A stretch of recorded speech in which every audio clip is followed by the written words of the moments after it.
Madhurag gold and diamonds, Madhurag building, Kannur road, Chakkarakal. Kannadiparamba Valluvankadavu Muthappan Madappura Thiruvappana മഹോത്സവം December 31 കൊടിയേറും. രാവിലെ 7 മണിക്ക് ക്ഷേത്രം തന്ത്രി കാട്ടുമാടം ഇളയടത്ത് ഈശാനൻ നമ്പൂതിരിപ്പാട് കൊടിയേറ്റം നടത്തും. രാവിലെ 10 മണിക്ക് സൗജന്യ ആയുർവേദ മെഡിക്കൽ ക്യാമ്പും ആയുർവേദ സെമിനാറുകളും, 12 മണിക്ക് ശ്രീശങ്കരം തിരുവാതിര ടീം കണ്ണൂർ അവതരിപ്പിക്കുന്ന തിരുവാതിര കളിയും, താലോലം നാട്ടരങ്ങ് ബാലവേദി കാട്ടാമ്പള്ളി അവതരിപ്പിക്കുന്ന നാടൻ പാട്ടും അരങ്ങേറും. വൈകുന്നേരം 5 മണിക്ക് കലവറ നിറക്കൽ ഘോഷയാത്ര നടക്കും.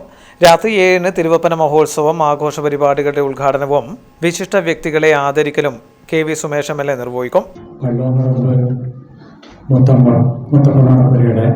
ഈ വർഷത്തെ തിരുവപ്പന മഹോത്സവം ഈ വരുന്ന ഡിസംബർ 31 മുതൽ 7-ാം തീയതി വരെ വളരെ ഗംഭീരമായി കലാ സാംസ്കാരിക പരിപാടികളോടുകൂടി നടത്താൻ വേണ്ടി നിശ്ചയിച്ചിരിക്കുകയാണ്.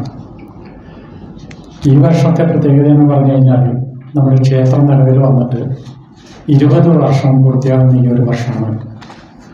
അപ്പോൾ അതുകൊണ്ട് തന്നെ നമ്മൾ പ്രത്യേകം ഒരു പ്രോഗ്രാം ചെയ്തിരിക്കുന്നതെന്ന് പറഞ്ഞാൽ നമ്മൾ പ്രാദേശികമായിട്ടുള്ള കലാ സാംസ്കാരിക പരിപാടികളും മറ്റുമാണ് ഈ വർഷം അവതരിപ്പിക്കുന്നത്.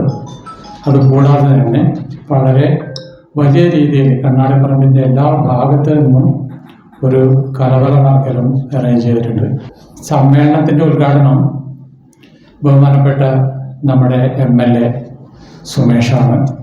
4-ന് രാവിലെ നാഗസ്ഥാനത്ത് ബ്രഹ്മശ്രീ പാമ്പുമേക്കാട്ടിലത്തെ വല്ലഭൻ നമ്പൂതിരിപ്പാടിന്റെ മുഖ്യ കാർമ്മികത്വത്തിൽ നിവേദ്യവും പൂജയും 100 പാലും കൂടാതെ വൈകുന്നേരം സർപ്പബലിയും നടക്കും. 6-ാം തീയതി വൈകുന്നേരം 5 മണിക്ക് മുത്തപ്പൻ വെള്ളാട്ടം, 6-ന് ഗുളികൻ വെള്ളാട്ടം, 7 മണിക്ക് കാഴ്ചവരവ്, 7:30-ന് കണ്ണാടിപ്പറമ്പ് തെരു കൂട്ടായ്മ അവതരിപ്പിക്കുന്ന രാഗോത്സവം, 8 മണിക്ക് ഭഗവതി വെള്ളാട്ടം, 10-ന് മീനമൃത് എഴുന്നള്ളത്ത്, 11-ന് കളിക്കപ്പാട്ട്, 12 മണിക്ക് കലശം വരവ് എന്നിവയും ഉണ്ടാവും. 7-ന് പുലർച്ചെ 4 മണിക്ക് ഗുളികൻ തിറ, 5 മണിക്ക് തിരുവപ്പന വെള്ളാട്ടം പുറപ്പാട്, 8-ന് എടലാപുരത്ത് ചാമുണ്ടിയുടെ തിറ, ഉച്ചയ്ക്ക് ശേഷം ഉത്സവ കൊടിയിറക്കലും നടക്കും. എല്ലാ ദിവസങ്ങളിലും ഉച്ചയ്ക്ക് മുത്തപ്പൻ മലയിറക്കൽ, വൈകുന്നേരം വെള്ളാട്ടം, ഉത്സവ ദിവസങ്ങളിൽ രാവിലെ പ്രഭാത ഭക്ഷണം, ഉച്ചയ്ക്കും രാത്രിയിലും അന്നദാനം എന്നിവയും ഉണ്ടായിരിക്കും. വാർത്താ സമ്മേളനത്തിൽ ആഘോഷ committee chairman Ariyambat Achuthan, convenor MK Rameshan, treasurer T Gangadharan, food committee chairman Rajan Azhikodan, programme and publicity committee chairman Choran Gopalan, joint convenor MO Ramakrishnan എന്നിവർ പങ്കെടുത്തു. News bureau, Kannur. അഹല്യയ്ക്ക് 30 വർഷത്തെ പാരമ്പര്യവും വിശ്വസ്തതയുമുണ്ട്. നേത്ര സംരക്ഷണത്തിന് നമ്മുടെ അഹല്യ.